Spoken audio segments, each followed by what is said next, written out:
So many Americans have problems sleeping. It's definitely not uncommon, and if you're one of them, it's a good idea to seek medical help before you reach for those over-the-counter sleep aids. Dr. Mike Ledet with Springhill Medical Center talks to you about the dangers of those over-the-counter sleep aids and gives you other options. Seems like every day you hear someone complain about not getting enough sleep. I know I'm one of them. I complain all the time, and sleep is very, very important. And today we're going to be talking about sleep disorders with Dr. Ledet. We are at the Daphne location of Springhill Medical Center. Thank you so much for having us. Happy to be here. Okay, sleep, very, very, very important, right? That's exactly right. So what are the most common sleep disorders that you see? The most common we see in the sleep lab or the sleep center is sleep apnea. The most common sleep disorder in the United States is insomnia. Insomnia is about 30 to almost 40% of our population. Wow. Have insomnia, and pretty much every medical problem that we take care of is adversely affected by poor quantity and or quality of sleep. So insomnia is, a lot of it's iatrogenic, meaning we cause our insomnia. Sleep is a normal phenomenon. You know, as children, we need 10 to 12 hours of sleep. 12 hours in infants, 10 hours in adolescents, 8 hours in teenagers, and as adults, anywhere between 6.5 to 8 hours of sleep. Multiple studies have shown sleeping less than that or more than 8, a 70% higher mortality. Now, what are some of the symptoms of sleep apnea? Well, most people with sleep apnea snore very loudly, like real loud, okay? But that's not always the case. But most people, the most common thing is snoring, bed partner notices them stop breathing.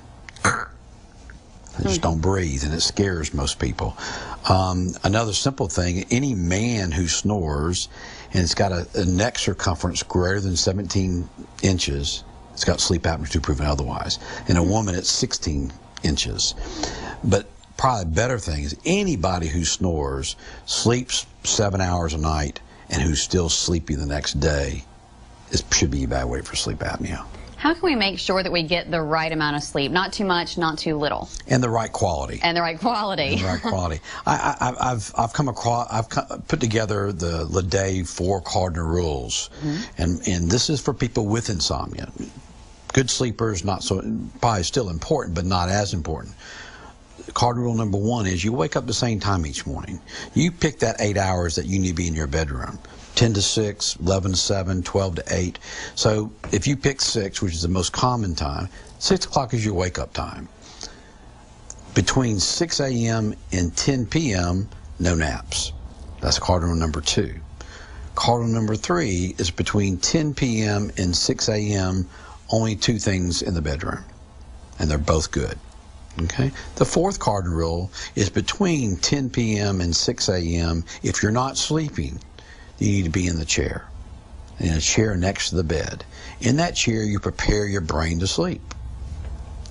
Prayer, meditation, music. No light. Relax your brain.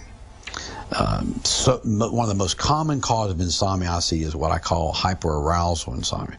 People are thinking, telling their brain to go to sleep, but think at the same time. Oh, yes. It's sort of like going to the stop sign, putting your foot on the accelerator and the brake at the same time. You can't do that. Right. You've got to process your day some other time, but not in the bed.